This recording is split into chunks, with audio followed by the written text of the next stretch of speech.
I'm a little bit surprised we've done it as well. It's Richie Hughes' first window, first gang of incomings. So maybe it's a him versus Edwards and how different sporting directors do it. But it feels to me like a bit more of an emphasis has been placed on quality and individual level, and a bit less emphasis on pure tactical fit.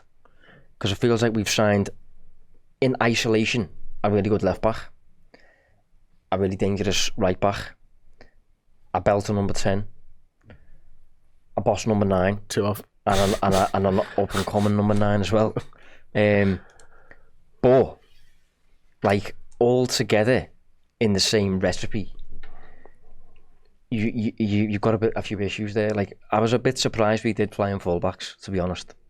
Like I think one interesting little thought experiment is if you think of where Kerkers wants to be, where are you putting Kerkers? Where does he want to be? Where does Frimpong want to be? Where does Vert want to be? Isaac. Yeah. Ekatike, you can basically put him on top. Vert there as well, to be honest with you. Yeah. Holding hands. Now, bear in mind, 2 of those players are fullbacks. Yeah. Right. And your midfield department is... I'm literally going to put them up on top. Yeah. Your midfield department is not Henderson, Wijnaldum and Fabinho. You've got midfielders who want to attack. So, just for the sake of the exercise, like, some other key players, where does Szoboszlai want to be, really? Ooh. As long as it's in the middle, I'm cool with it. McAllister, Gravenberch. Right, so one of the issues you've got is you suddenly... Great experiment. One of the issues you've got is you suddenly... All your best players, really, the guys who, if they're not in the 11, you're surprised. They all want to be really narrow. And most of them want to be quite high as well. And, in fact, you know what? But you know what? Wait, Salah. Put Salah in.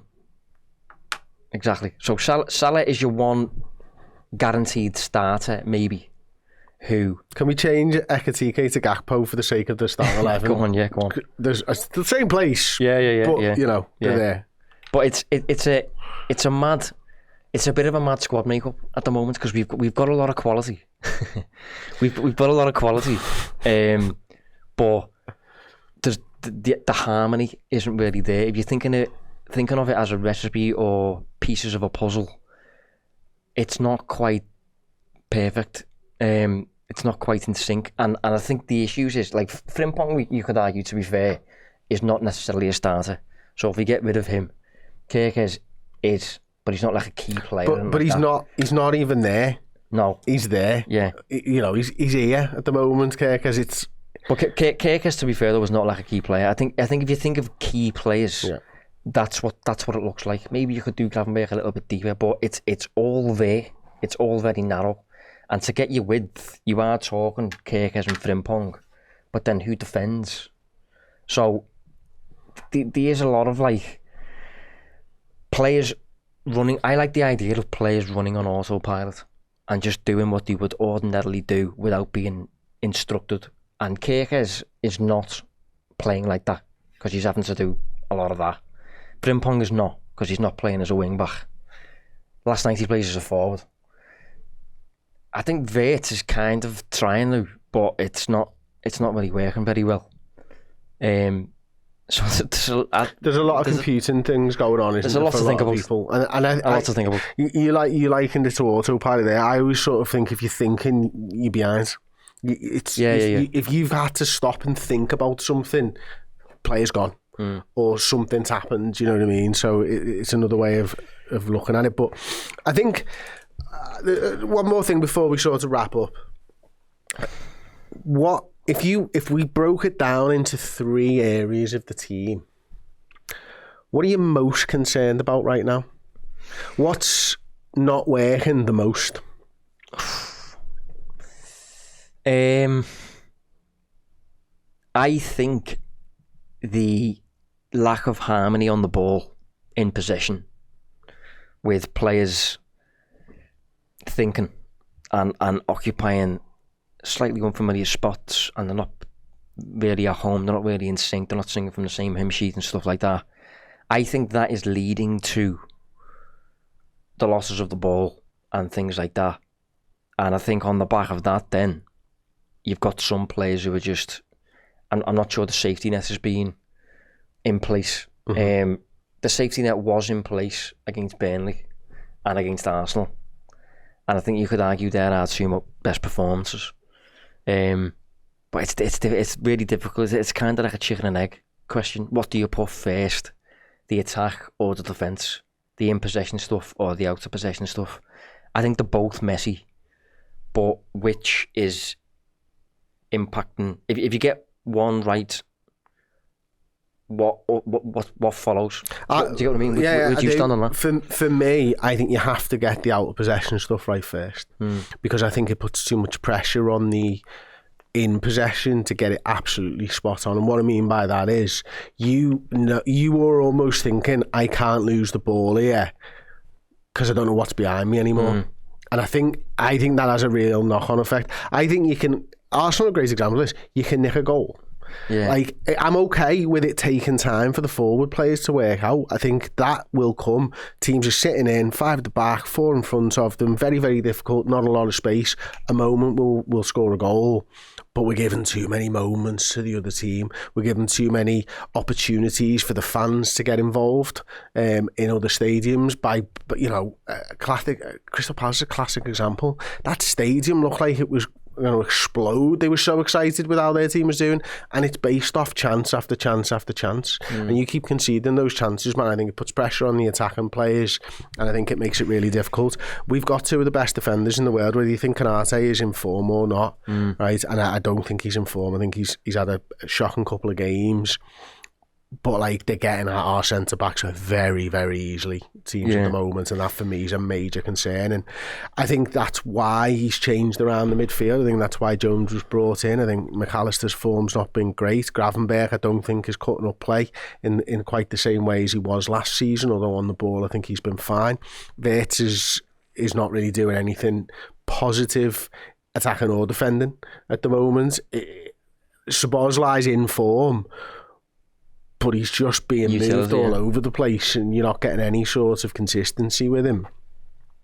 Major issues in the middle of the park for me, which is mad, because that's probably had There's a lot to think about. Honestly, there is a lot to think about. I think we've said a few times now on how you want Szoboszlai, McAllister, Gravenberch and Wirtz on the same pitch, but you also want Isak playing. Yeah. And obviously Mo Salah. How do you make that happen? It's your classic Galactico problem. It's just classic. Like, this is the problem Real Madrid have fairly often over the past few decades, and that where they'll sign like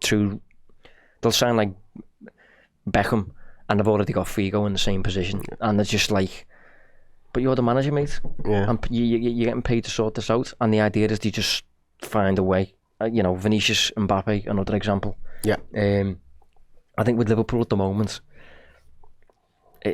Slot needs to find a system that gets the best out of them all, or what might end up happening, what usually ends up happening with things like this is one of them ends up benched. I'm not sure who it's going to be. Yeah. I mean, the 2 candidates for me right now on form are McAllister and Wirtz. But what I will say is, I don't think he likes Frimpong as a right back already. I don't think he's keen on it. So you're playing with Bradley or Szoboszlai there, and then he really needs to sort his touch out Frimpong, doesn't he? He needs to sort a lot out, yeah. His touch is a wild thing at the moment, like a Palace where it comes to him on the sidelines and he knocks it out of play there, and you're like, wow. I don't like him as a forward either, I said that first early on in the summer. Like, if he's playing him forward areas and he's coming up against an opponent, he's got one trick. He's going to beat it to the byline. One trick, yeah.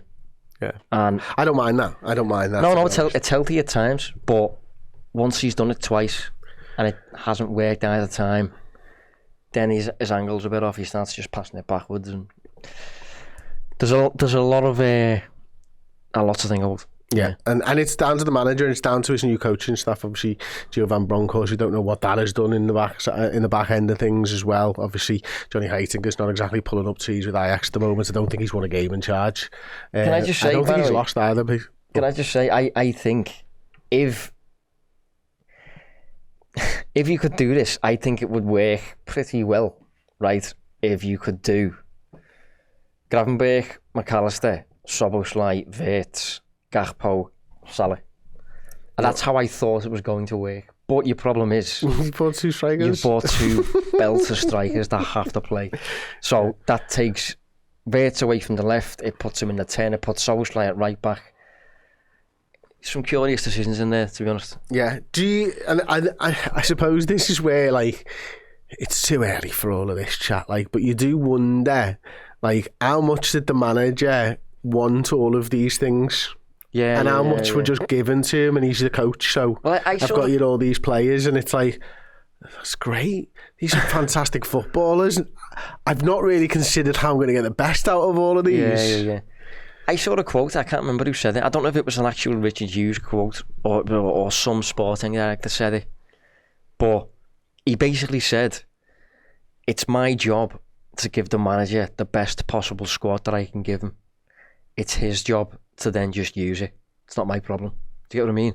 So, from that perspective... Hughes done a fucking great job. Exactly. He's been given Florian Wirtz, he's been given Isak, he's been given Ekitike, arguably one of the best left-backs in the league. Frimpong's really dangerous.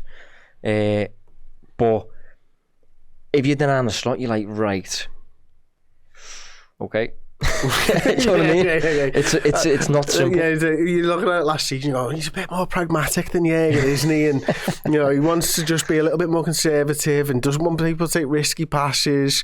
Well, we're going to have to change that by buying him all the attacking players. Exactly, and he's not going to have a choice. You can't be conservative with Kerkez and Frimpong and Wirtz and Isak and Ekitike and Salah and Gakpo and everything else. You're just going to have to play more exciting football, aren't you? Yeah. And exciting football is what we're playing. Winning football this week is not what we've found. But I think the manager will work this out. I do think there are a lot of extenuating circumstances that we know about. You know, again, I think maybe too much influence is being put on Wirtz right now as a 22-year-old in a foreign country for the first time. But the price tag will suggest that he should be able to handle it, and I get that. Slot's job, regardless of signings, it would benefit him, I think, if he forgot about who's just arrived and things like that. His job, number one headline, is make the collective look good. 11 players on the pitch, make them look good. Create a system that makes them, emphasises the strengths and masks the weaknesses. So far this season, I think it's fair to say that hasn't happened yet. I don't think the collective... We've had moments, unforgettable moments so far already, but the collective has not looked great. Been a few individuals have looked half decent, but mostly I think the group is out of form, really, and that's because the collective has suffered a little bit. So how do you fix the collective? And once you've done that, then go from right, then we need to get the most out of Wirtz, then we need to get the most out of Frimpong. Just sort the collective first. That was a clip from the deep dive. To check out the whole show, head to redmenplus.com or click the link in the description.